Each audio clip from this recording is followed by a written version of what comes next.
Hi, Assalamualaikum and good day everyone. I, Muhammad Haziq Hilmi bin Muhammad Zaini from Department of Fabrication. Today, I will show you the fabrication department of IKM Bintulu. Let's go. Okay. Sharing machine.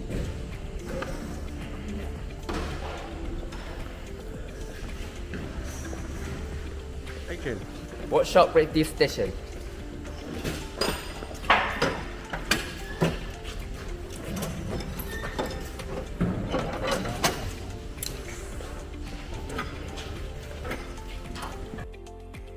Filling machine.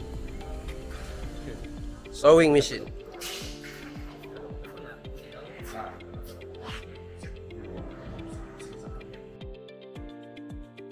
Rolling machine.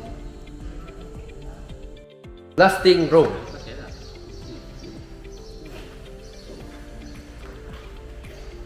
This is the welding area. The welding area is divided into 3 sections. This is small. Okay. Gmal section. Okay. And lastly, Gtau section.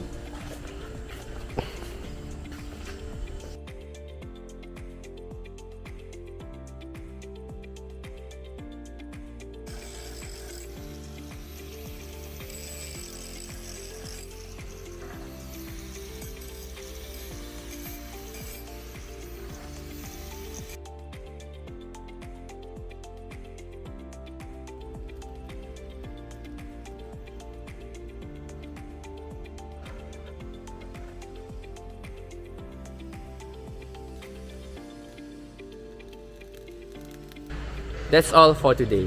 Thank you and see you again.